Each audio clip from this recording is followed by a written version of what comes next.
За галзуу анимашн сувагтан тавтай морилцгоо манай хаан амралтын өдөр нь сайхан өнгөрсөн. За шинэ 7 хоног эхлэхээс өмнө амралтын өдөр нь дуусахаас өмнө хэдүүлээ нэг хөөрхөн анимашныг сонирхоод үзье гэж бодлоо. Энэ удаад буруу та нартай 2013 онд гарч байсан Turbo гэх галзуу хөөрхөн анимашныг ярьж өгөхөөр сонголоо.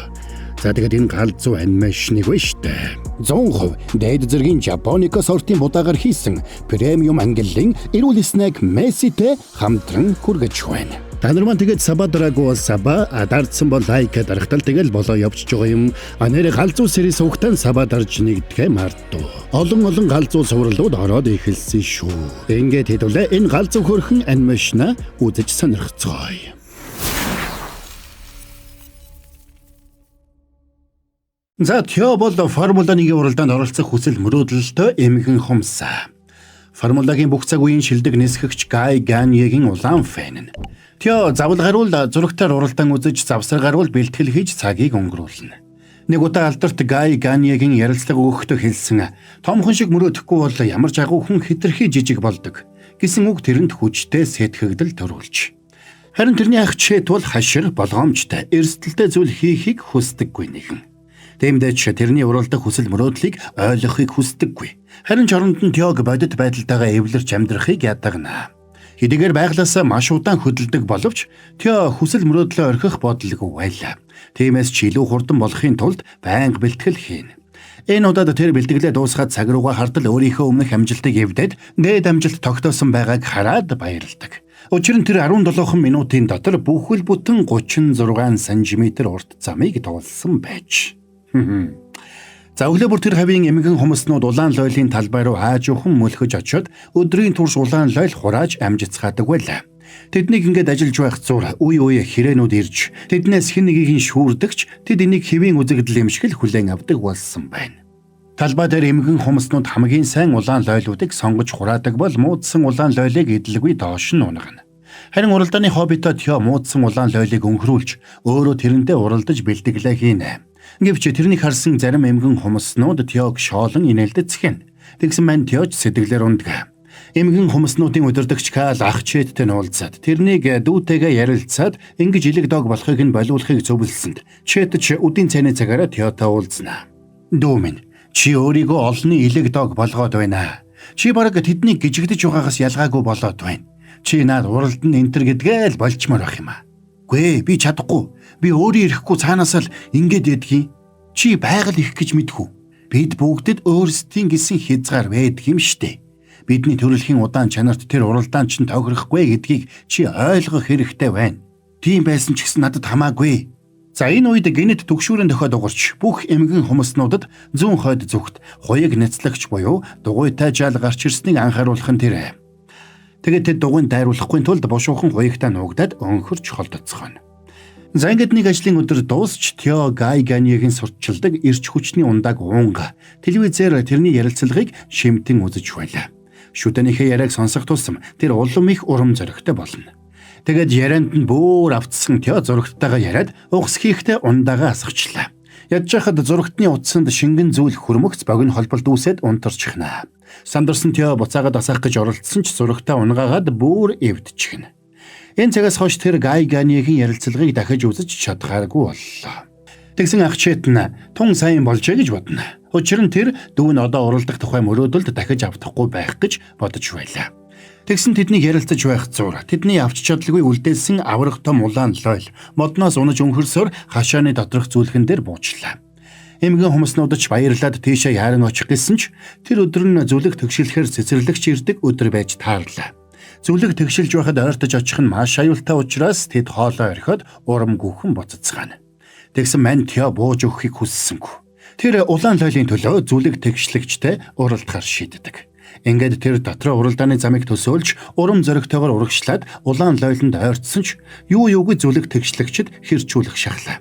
Сандарсан ах нь болон бусд нь усалгааны шаланкаар хүчтэй ус цацаж тэрнийг замаас холдуулаагүй бол Тё гарцаагүй өөхөх байлаа. "Гүчич нь галзуур аюу. Чи сая тас хэрчүүлж мэдхээр байлаа штэ. Мэдрэл чинь зүгээр өгөөй. Би амжин л гэж бодсон юм аа." Энэхүү ичхүүртэй ялагдлын дараа сэтгэлээр унсан мань Тё шөнийн хотоор алхахаар шийднэ. Тэгээд зам дээр хурдтай давхиж яваа машинуудыг хараад сэтгэл нь сэргэж зогсдол гинэт нэг ачааны машин нэлээд хурдтай өнгөрсөнд салхинд нь хийсэн Тео зам дээр шидэгдэж өнхөрсөөр нэг уралдааны машины капот дээр унаж орхино. Хурдалж давхихыг мөрөөддөг Тео ч өөрийгөө уралдаж байгаагаар төсөөлж хурдыг мэдэрч их догдолно. Гэвч машин илүү хурдалхад Тео капот дээр тогтож чадалгүй хийсэд машины хөдөлгүүр рүү сорогдоод орчино. Тэгсэн жолооч ялалт байгуулахын тулд нитро хий цацаж хөдөлгүүрийн хүчийг нэмэгдүүлэх тэр мөчөд Тео тэр шингэнд живж бодис тэрний биеийн эдис бүхэнд нэвчиж эхэллээ. Удалгүй Тео машинаас шидэгдэж гараад зам дээр унаад ухаан алдна. Сэрэд нүдэ нээтэл тэрнийг хідэн хар хорхой оройн хоол болгохоор дамжлаад явж байна. Дээш хартал 3 хэрэг эргэлдэжсэн учраас баригдахгүй тулд хятад хоолны хайрцагт орж нуугдж явсаар арай гэж нэгм гэртээ ирдэг. Тэгэд өөрийгөө шалгахтал нэг л биш. Нүд нь машины гэрэл шиг асаж хуйг дотроос нь дохиоллын дуу гарч улаан гэрэл айн авчна. Энэ үед хөрш эмгэн хүмүүснүүд сард нэг удаа зохион байгуулдаг аюулгүй байдлын шуурхай хурлаа хийж байлаа. Хурал дөнгөж эхлэхдээ зэрэгцээд тэдний нэгийг хэрэг шүүрээд явсан ч тэд тоолгүй хурлаа үргэлжлүүлж Теогийн ах чишээд шинэ аюулгүй байдлын дүрмүүдийг тайлбарладаг. Тэгсэн тэнд зогсчихсэн Тео ахтаа алга ташиж баяр хүргэхээр хоёр нүдэ хавсартал тэрний биеэс гинэд чанга хөгжим гарч FM радио сонсогдож эхэллээ. Эмгэн хүмүүснүүд бүгдээрээ гайхацгаасан бол юу болоод байгааг Тео өөрөө ч ойлгосонгүй. Эвгүй байдалд орсон тэр өөрөөс нь гарах хөгжмөний учрыг олж ядан явахдаа улаан лойлын талбайгаас гарснаа ч анзаарсангүй. Тэгсэн хашааны эзний хуйг няцлагч хочтой хүү дугуйтайгаа гарч ирэхдээ Теог олоод харчлаа. Тэгэд хүү сурсан зангаараа дайр чаалахыг оролдсонд Тео гайхмар хурдан зогтлаа. Тео өөрийгөө яаж ингэж хурдан зогтож чадаж байгааг ойлгоогүй ч ямар ч тач гайхалтай хурдтай болсноо ойлгоно. Тэгэд тэр энэхүү шин чадвараа ашиглаад хүүгийн бүх дайралтаас бултаж явахдаа санаандгүй урд талын дугуун дээр нь гарчлаа. Улмаар дугуйг сүбэр хурдраа эргүүлсэнд нөгөө хүч дугуйнаасаа шидэгдээд өмхөлцгөн хагартлаа хайгаад хомгүй зогтлаа. Тэгсэн Тео өөрөө ч дугуйг зогсоож чадсангүй. Улаан лойлын талбай руу ирчээрээ мөргөд орчихно. Тэгэд нөгөө улаан лойлын талбайн сүрч хөршүүд найзуудынх нь гэр оронч бүрэн эвдэрлээ. Энэ нь өдөрдөгч Кал дэлбэртээ ууралж Теог сүргээсээ хөөхөд чэд дүүгээ өмөрөөд бас л хөөгдчихнэ. Аха, намайг уучлаарай. Би албаар ингээгүй гэдгийг та ойлгоорой. Бүх насаараа чамайг хамгаалж, өмгөөлж, өмнөрч нь орж уучлалгүй амьдэрсэн. Гэтэл чи миний ачиг ингэж хариулж байгаа мó? Сүргээсээ хөөгдсөндөө бачуурсан чэд Теог загнаж эхэлтэл гинэд ханаас ч юм нэг хэрэг нисж ирээд шүүрээ даваад явчлаа. Теож Сандра дахигаа аврахаар хойноос нь сүбэр хурдаа ашиглаад Лос Анжелес хотын гудамжаар хэрэг хөөгөд давхина. Тэгсэн өөр нэг хэрэг гарч ирээд чэтийг булаацалдаж нөгөө хэрэлүү дайрч угаад айлчгүй чэтийг доош унгаачихын тэр. За ингээд хөөрхий чэд газарт бяц ундгийн даваан дээр бас нэг өөр хэрэг тэрнийг шүүрч нисээд таконы машины хамар дээр бууцхалаа. Тэдний нэг нь бусдаасаа өрсөж тэрнийг эдхийн даваан дээр Тео давхиж очоод тэрнийг түлхээд өөрөө залгуулчлаа. Тэгээд сандарсан Теоч сүбэр хурдаараа гэдсэн дотор нь дрифт эргэж янз бүр болгож угаад амнаас нь үсрээд гараад ирнэ. Гэрээсээ холдож үзээгүй чэд танихгүй бохир заваан газар байгаагаа ойлгоод айд сандарсан ч Тео бүх зүйл сайхан болно гэд тэрнийг тайвшрууллаа. Тэгсэн бүх зүйл сайхан болсонгүй харин ч нэг хүн тэр хоёрыг барьж аваад машиндаа сууж оддын гэрэл плаза гэх нэг газрын зогсоол дээр ирдэг. Гадаа шүн болсон учраас бүх дэлгүүр үйлчилгээний газар хаалттай байлаа. Гэсэн ч Тито гих тэр залуу ирчээрээ явсаар додогшорход жижигхэн уралдааны зам зассан талбайг тойроод баахан хүмүүс цуглчиж. Тэгээд мань хоёрыг талбай дээр тавьсанд эргэн тойронд нь өөр олон эмгэн хүмүүснүүд уралдахаар зогсож байлаа. Тэр зур эмгэн хүмүүснүүдийн уралдаанд оролцох болсноо Тео ойлгоно. За тэгээд уралдаан эхлэхэд чэд зүгтэх арга зам хайж эхэлсэн бол Тео жинхэнэ чадвараа харуулахаар шийдэж замыг бүхэлд нь асар хурдтай туулж цөм зохиж гараад цаашлаад хэдхэн секундын дотор бүтэн гудамжийг тойрч давхиад буцаж ирээд зогслоо. Тэгсэн энийг харсан хүмүүс болон бусад эмгэн хүмүүснүүдийн нүд нь орой дээрээ гарах шахдаг. Сэтгэл нь хөдөлсөн Теоч бусад уралдаан жимгэн хүмүүснүүдэд өөрийгөө туурбоо гэж танилцуулна. Харин Тито өөрт онцгой аз тохиосон болохыг ухаарна. Тэгэд тэр энэ эмгэн хүмүүсээр маркетинг хийж таконы газартаа үйлчлүүлэгчдийг татаж борлуулалтыг нэмэгдүүлж чадна гэж бодлоо. Гэвч энэ үед ах Анжелон тэрнийг дуудана. Чи тэр хаягийг харж гин үү? Ах トゥ хоёрын тако гэж бичсэн байгаа болохоос ахын тако гээгүү байгаа биз? Чи тако зарах ёстой болохоос биш эмгэн хүмүүс уралдуулаад байж болохгүй штэ. Гэхдээ энэ бяцхан эмгэн хүмүүс их онцгой юм байна. Би хэлээд нь штэ. Та бол таконы сууд ухаантан. Би таны таког бүх дэлхийд амтлуулмаар байна. Хүмүүс уртаа сурт дараалал үүсгээд зогсно. Тэд Такого хүлэнгээ эмгэн хүмүүсний уралдааныг үзнэ. Тито, наад хоосон зүуднээсээ сэрээчтэй. Тэрний оронд чи өглөө эрт босоод машиндаа сууж Такого явж зараарай. Мексик гаралтай ах トゥ хоёр тако зарж амь зуудаг байж. Харин Тито ахынхаа гайхамшигтай амттай Таког илүү олон хүнд амтлуулж илүү их амжилтад хүрэх том мөрөөдөлтэй. Тэр шөнө хүмүүсийг ундаж байх зур Whiplash гэх уралдаан эмгэн хүмүүс найзуудаа дагуулад турбо дээр ирлээ. Надад нэг асуулт байна. Хөө чи яаж юм хурдан болсон юм? Хөөе, чи цацраг идэвхтэй юм уу? Чи халдвар авсан юм уу? Тэгэхээр би чамайг багтаа илсүүлэхээр ирлээ. Танай багтуудаа уучлаарай залуусаа. Хамгийн гол нь та нар жаах удаан юм шиг байна л да. За яах вэ? Тэгвэл нёгийгээ үзье л дээ. Ээх хамархан. Тэр 5 хошууны голд төрүүлж очсон нь ялагч болно. За тэгсэн өөртөө ирдсэн турбо тэднийг үнэхээр удаан гэж дотроо басамжилж байлаа. Тэгсэнтэд скейтборд ашиглаж дээш үсэрч гараад цагилгаан дамжуулдаг утас дагаад галзуу юм шиг л хурдалж эхэлцгэн. Тэдний энэ экстрим үзүүлбэр турбод онцгой сэтгэл төрүүлж тэднийг гүйцэхээр яаран хурдална. Тэр дээшээ гараад хар хурдаараа давхиад тэднийг гүйцэж төрүүлж чаддагч шонгоос үсэрч чадалгүй уралдаанд ялагдана. Гэсэн ч турбо гайхалтай уралдаанд оролцсондоо сэтгэл хангалуун байлаа. Маргааш өглөө Тито эмгэн хүмүүсийнхаа чадварыг ашиглаад бизнесээ амжилттай болгох арга зам хайж эхэллээ. Энэ үед турбо Гаийн зурагт хуудастай машинаар дамжуулаад Титод Инди 500 уралдаанд оролцох санаагаа ойлгуулж чадна. Энэхүү алдартай уралдаанд их авраг Гай Ганье оролцох байлаа. Гэхдээ нэг асуудал байсан нь энэ тэмцээнд оролцохын тулд $20,000 хураамж төлөх шаардлагатай. Тито энэ уралдаанд орсноор бидний бизнест их том сурчилгаа болно. Олон хүмүүс манайхыг зорж ирнэ гэж тайлбарлаж ахынхаа хадгаламжийг хэрэглэх зөвшөөрлөг байдаг. Би эмгэн humсаа Инди 500 уралдаанд уралдуулах санаатай байна. Гэхдээ чи одоо юугаа дэмэрээд байгаа юм бэ? Энд чинь солиотой хэрэг хөөе. Өмнө нь чи бас хитэн дэмий санаа сэдэж бүгдээрээ бүтлгүүтэй үсттэй. Харин энэ удаагийнх чинь хамгийн явуургүй санаа байна. Аха тэгэл дээ. Дөрмөнд нь эмгэн humсыг оролцуулж болохгүй гэсэн зүйл байдгүй юм байна лээ. Тэр уралдааныг сая хүмүүцдэг. Бид их алдартай болно штэ аха. Энэ эмгэн хүмүүс бидний бяцхан Азийн од байх болно. Харин Анжело мөнгө өгөхөөс татгалзаж энийг маш том тэнэглэл гэж үзнэ. За sorry бажгараа. Борон та нарт гялсны гоё юм хэлээд хий. Кино үзэх агшнаа next level болгоо. Месси бол 100% дээд зэргийн Жапонико сортын будаагаар хийсэн премиум ангиллын эрүүл снэк гэж байгаа. Төмсний чипс шиг хүнд биш, хөнгөн шаржгансан өвөрмөц бүтэцтэй, хамгийн гол нь галзуу гоё амттай. Борогийнхан тайлбарыг үзэж байхдаа идэхэд яг тохирно заяа. Гэртээ сууж байхдаа ч кино театрт байгаа юм шиг л vibe-ыг мэдрэн гэд боддоо галзуу биз. BBQ chicken зүгийн балтай чихэрлэг гэсэн төрлүүдээс сонголтон хийгээрэй. Кино тайлбараа үзэхдээ Мессиг бэлд. Ягд гэвэл чигнэмиг дуусгахтал жинхэнэ кино эхэлдэг.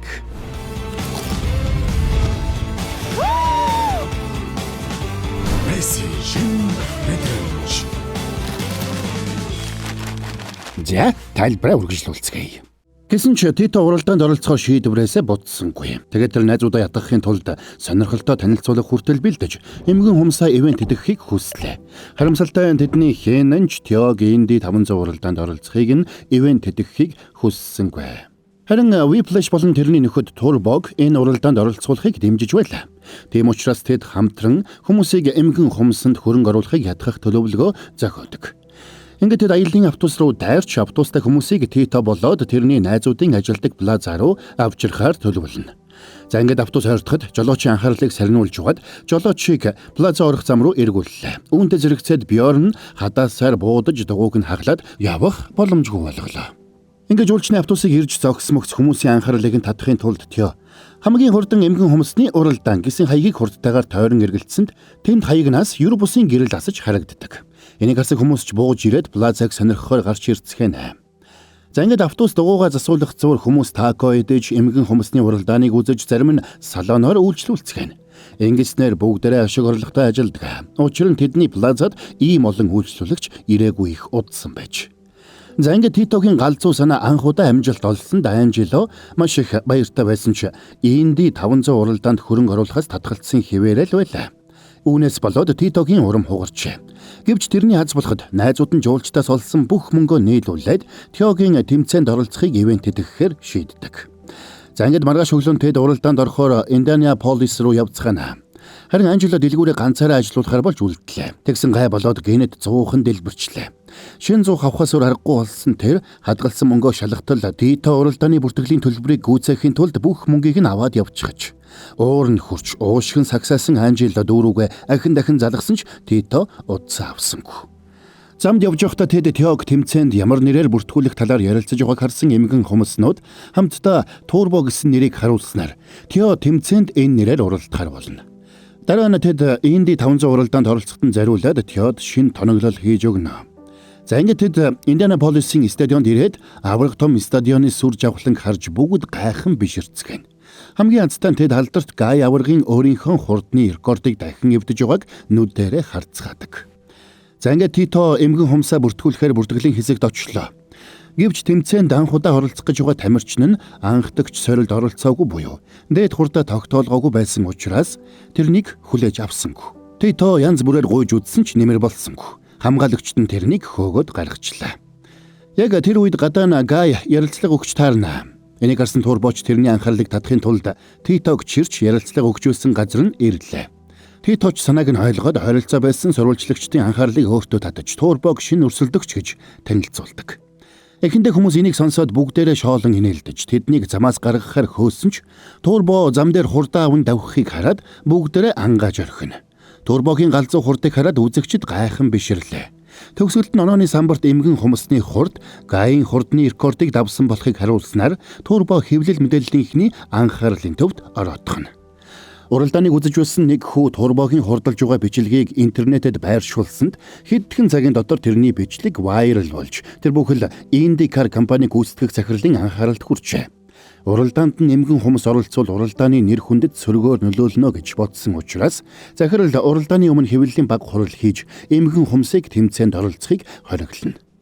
Тито энэ шийдвэрийг эсэргүүцэж Турбод боломж олгохыг гуйж эхэлнэ. Титогийн багийнхан ч бас эмгэн хүмүүсийг оролцуул гэж уриалцгаана. Энийг харсан Гай нэр хүндээ өсгөхийн тулд бяцхан эмгэн хүмүүсэнд мөрөөдлө биелүүлэх боломж олгохыг IndyCar-ын гүйцэтгэх захирлаас хүслээ. Эгэл даруухан амьдралаас гарсан. Ирмэлцэл дүүрэн энэ залуус надад таалагдж байна.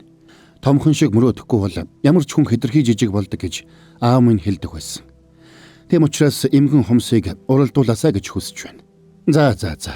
Эмгэн хүмүүс Индианаполис 500-д уралдаж болно. Тэгсэн ахчвэт нь дүүгээ биелэх боломжгүй мөрөөдлийнхөө төлөө амнасаа эрсдэлд оруулж байгааг хараад санаа нь зовж байлаа. Тиймээс тэр Тёгоос уралдаанаас гарахыг ятгана. Энэ удаад эргэн тойронд чинь 32 аврах том галаар түргэгч машин байна шүү дээ. Надад чамайг аврах ямар ч боломж гарахгүй шүү дээ.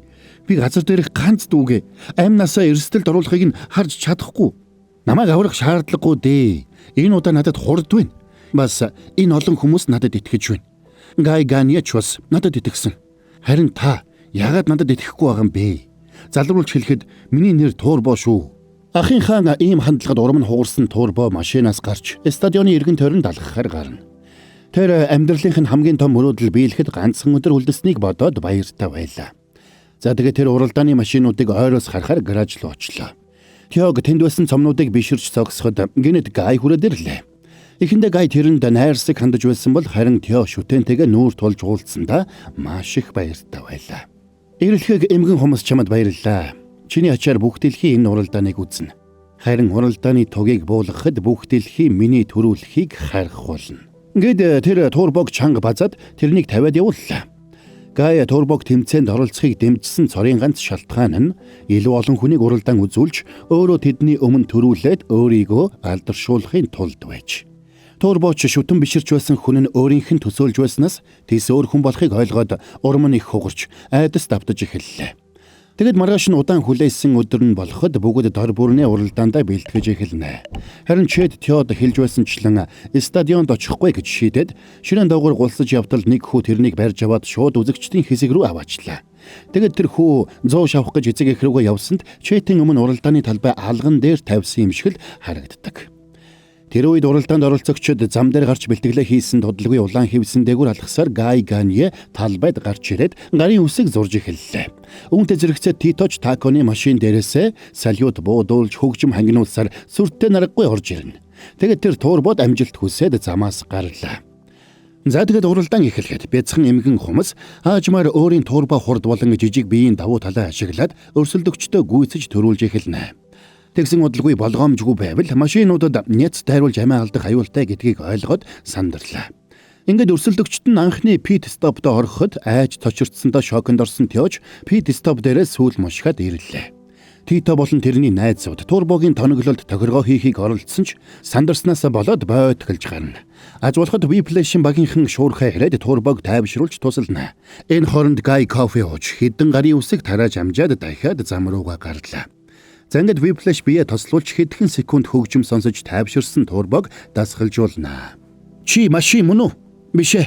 Чи машин мөн үү? Биш ээ. Тэгвэл машин шиг давхаа бол. За, зам руугаар давхаад өг залуу минь. Тэр мөчид турбо машин шиг биш эмгэн хүмүүс шиг уралдах ёстойгоо ойлголоо. Ингээд турбо найзынхаа зөвлөгөөг дагснаар уралдааны замаар илүү амархан урагшилж эхэлнэ. Тэр машинуудыг сүлжихэн болж доогуур нь гарч шаардлагатай үед замын хажуу ханаар давхиж ирж хүчтэй уралдсаар нэг нэгээр нь гүйцлээ. Харин нөгөө талд тэмцээний ачаар таконы газар нь олонний танил болсон Анжело зурагтаар турбогийн уралдааныг үзэнгээ олон 10 хүнд такого тасралтгүй зарсаар байлаа. Дүүгийнхээ ирч хүчтэй уралдахыг харсан Чэтэч тэрний шүтэн бишрэгч нь болж уралдааныг нүд салгалгүй үзнэ. Турбоч жижиг биеийнхээ давуу талыг ашиглаад зам дээр гарч байгаа ослуудаас гайхалтайгаар бултаж урагшилсаар. Одоо тэрний өмнө ганцхан өрсөлдөгч үлдсэн нь дэлхийн хамгийн хурдан нисгэгч Guy Gagné. Guy Gagné чаврын титмээ алдахыг хүссэнгүй. Эмгэн хүмүүс өөрийг нь гүйцэхээс сэргийлж турбог замын хажуу руу шахлаа. Гэтэл шахуулаад замын хажуу руу гарсан турбо дугуйнаас илэгдэж унсан хаймрын хэлтэрхиинүүдэд цохиулж хан руу шидэгдээд хуйг нь гэмтчихлээ. Манарсан турбо урд нь юу болж байгааг харж чадхаа болж тэр тойргийг хамгийн сүүлд дуусгана. Титоч турбог ноцтой гэмтсэнийг хараад өрөвдөж тэрнийг уралдаанаас гаргах шийдвэр гаргалаа. Үгүй бол турбогийн амнаас аюулд орно гэж Тито боджээ. Ингээд багийнхан нь бүгдээрээ энэ шийдвэртээ санал нийлсэн ч мань турбо тэмцээний орхихоос татгалзаж хуйг нь гэмтэл авсныг үл дагаад уралдаанаа үргэлжлүүлэхээр шийддэг. Ингээд хамаг чадлаараа тэмцэхээр шийдсэн турбо өрсөлдөгчдөө дахин гүйцэж урагшилсаар Guy Gagnéтэй зэрэгцэж ирлээ. Тэгсэн замын голд хүрэхэд тэрний хүч суларч доголдож эхэлснээр хурдан саарад бусад машинд дайруулахаа шахаад гүйцэгдэж эхэллээ. Гэсэн ч турбо бууж өгөхийг хүссэнгүй. Араас нь ойртож ирж байгаа уралдааны машинуудыг өөрийг нь бяцалгаар хөөж байгаа өнөөх зүлэг тэгшлэгчтэй зөөрлүүлж төсөөлөд бүх хүчээ шавхаж давхсаар Guy Gagné гүйцэж сүүлийн торигтоо тэргүүлж эхэллээ. Одоо тэрэнд зөвхөн нэгдүгээр байраа хадгалах үлдсэн. Гэвч Guy Gagné өчүүхэн жижиг эмгэн хүмүүсэнд ялагдахыг хүссэнгүй. Тэр замыг тойрон асар хурдтай давхиж эхэллээ. Тэгээд шарн хөдөлсөн мань нөхөр турбо гүйцэхийн тулд аюултайг нь мэдсээр байж хаймрын хэлтэрхийгээр дүүрэн замын хажуу руу орсноор осол гаргаж бусад машинуудтай мөргөлдөж замыг хааж орхино. Осолд өртсөн турбо бүх хүчээ шавхаж урагшлах гэсэн ч хэтэрхийх гэмтсэн учраас байрнаасаа ч хөдөлж чадсангүй. Үүнд сэтгэлээр унсан турбо хуйг дотроо нуугдаж уралдааныг орхихоор шийддэг. Дүүн хүсэл мөрөөдлөө орхиж байгааг ойлгосон Чэт ямар нэг зүйл хийх ёстойгоо ухаарлаа. Тэгээд шилэн аягийг хагалж гараад нөгөө хүүд баригдахаас өмнө амжиж цонхоор үсэрч бөмбөлөгнөөс зуурч авлаа. Доош буу харгаа олохгүй сандарч байсан Чэтийг Whiplash болон тэрний найзууд олж гараад хэрэг унаж нисч ирээд тэрнийг аварлаа. Тэгсэн Чэтч шууд турбо руу явж очино. Тё! Барендор! Чи чаднаа! Би чадахгүй. Одоо өнгөрсөн. Чиний зүг байсан байна. Би эмгэн хүмсэн тохиолдож болох хамгийн аимшигтай хайцуудыг даваад хэрэг хүртэл унж ирлээ штэ. Гэтэл чи хуйгандаа нуугдаад сууж байх гэжтэй. Миний бяцхан дүү хизээч бууж өгдөггүй. Чиний сайн тал энэ шүү дээ. Турбо. Ах Чэтийнхээ үгнээс урам авсан турбо дахиж урагшилсанд үзэгчдэж шуугаад ирнэ. Тэгсэн Guy Gagné өөрөөс нь илүү анхаарал татаж байгаа турбог хараад уур нь хурч машинаа чирээд барай руу зүтгэдэг. Тэгээд турбог барайнд ойртож байгааг харсан Guy Gagné уурандаа тэрнийг хөлөөрөө няцгшихийг оролдлоо. Аз болоход турбо болтож ахийнхаа зөвлөгөөг дагаад хуйгтаа шуургаж өнгөрсөөр барайны шугамыг давж ундаг. Ингээд турбо Формула 1 уралдаанд ялсан түүхэндх хамгийн анхны эмгэн хүмүүс боллоо. Тэр өдөр цом хүртсэн турбо болон тэрний багийнхан сонины эхний нүүрэнд гарч од болсноор Тито болон найзуудынх нь амьдрал бүрэн өөрчлөгддөг. Тито Анжелод өөрөө ярддаг смарт шин 100 авч өгснөөр Анжело такого илүү хурдан хийх боломжтой боллоо. Плаза дэх гоо сайхны солон захиалгаар дүүрч засварын газар нь өргөжж дэлгүүрэнч худалдан авагчдын хөлд дарагдах болжээ. Тэмцээний дараа Тио олон шүтэн бишрэгчтэй болж янз бүрийн мужуудаас хүмүүс эмгэн хүмүүснүүдийн уралдааныг үзэхээр Лос Анжелесыг зорин ирдэг боллоо. Хэд хоног амарсны дараа Турбогийн хуйг бүрэн эдгэрснээр тэр дахиад хурдлан давхих боломжтой болдог. Үүндээ тэр баяртай байсан ч хамгийн чухал нь хүсэл мөрөөдлөө биелүүлэхэд заавал супер чадвартай байх албагүй гэдгийг ойлгож авсан байлаа. Ингээд энэ галзуу анимашн маань дуусаж буй юм. За энэ түрээд энэ галзуу хөөрхөн анимашны тайлбар маань дуусч байна. Бороод нь тэр сүүлд хэлсэн үг нь их таалагдлаа да. Хүсэл мөрөөдлөө биелүүлэхэд заавал супер чадвар хэрэггүй гэж.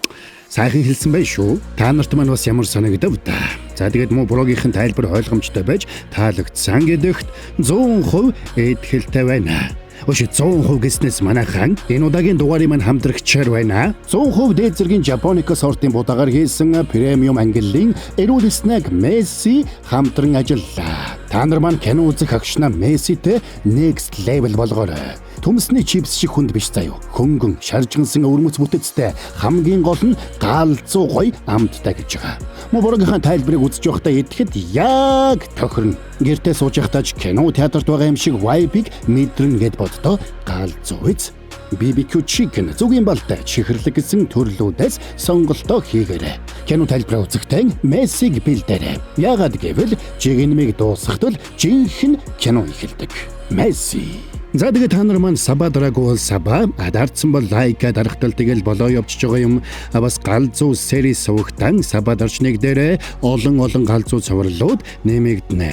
За тэгээд та нар маань хэрвээ хүсвэл энэ анимашныг та нарт ярьж өгөх боломжийг олгосон Мессид баярлалаа гэсэн комментиг үлдээгээрэй. За тэгээд хэдүүлээ дараагийн бас нэгэн галзуу хөрхөн анимашны тайлбараар удахгүй эргээд уулзацгаая.